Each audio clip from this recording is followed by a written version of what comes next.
Were you one of those people that was wondering over the years what had happened to these characters? No. No, I didn't think about it once. I wondered what was happening to Renee and Sally and Shirley and Hugh and, you know, sometimes. And but no, I don't tend to think about the characters I played. Occasionally it happens. Sometimes happens when you read a book that you, if the book is very, very well written, the character has a life beyond the end of the, you know, the last page. This is not one of them. I love making these films, but no, I didn't bear it in mind very much. And then when the conversation started to come up about the possibility of doing another one, it was more to do with what, you know, listening to what the ideas were. But no, it's not something I've carried around inside me, really.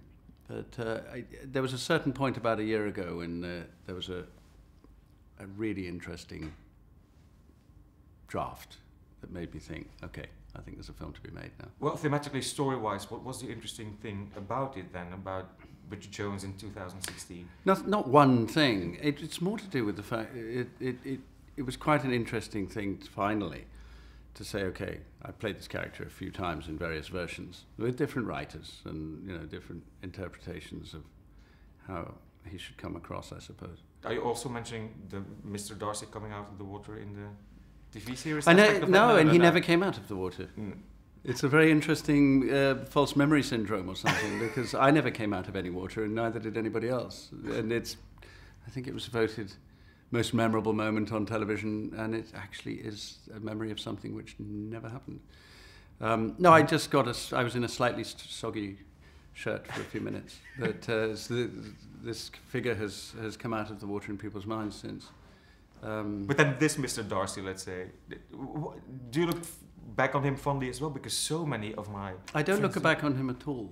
No. I enjoyed. It's 20 years since the Jane Austen version. I had a wonderful time making it, but it's not something It's not a memory that jumps out at me. I know 20 years ago, it's difficult. I think if I were to ask you if you enjoyed the summer of 1995, you'd have to think quite carefully about what was going on. So it wasn't filmed also, that's the difference, of course. Yeah, but that's filmed. You don't film all the experiences and the memories of making it, and I do have those. And it's not that I don't cherish memories, because I certainly do cherish some, but they're often very little to do with the thing that is the finished product the thing we were making.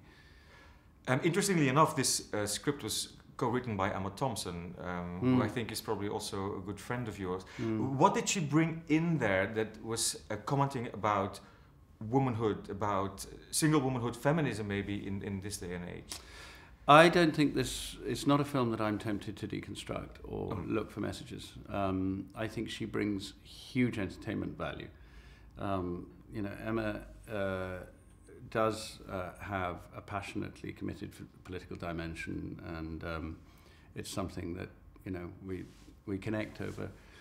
And I think that, certainly it was her draft that I felt had taken the development forward. I think she's an extraordinarily talented person. I think that what she did was really bring the focus back to Bridget as a character rather than the focus on her relationship with the men. And I think Emma had quite a lot to do with that.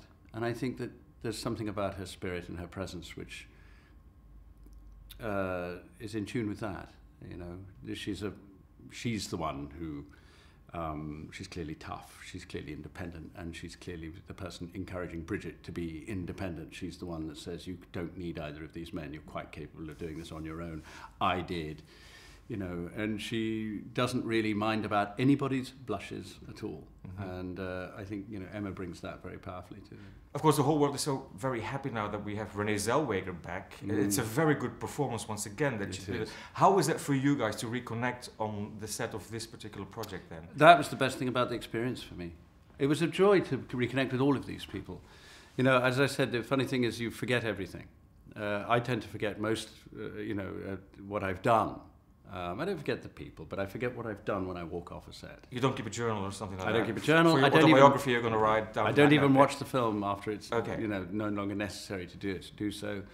And so I had to remind myself. I thought I'd forgotten most of it. And then once I saw these people again, everything came back. And I think we realized that it was a cherished experience. I mean, to the point where if I'm standing with the same group of people in the same spot that we were in 15 years ago, it felt like we'd never been away. And I found that nothing but a joy. And I also found just watching Renee on form being so good, because I think she's been brilliant as Bridget every time, but I think this is the best. I think there's something so alive about what she's doing. That was the greatest pleasure of all for me, really. Well, lest we forget, for the first one she got an Oscar nomination, so I mean, she is an amazing actress. She's an astounding actress, absolutely astounding.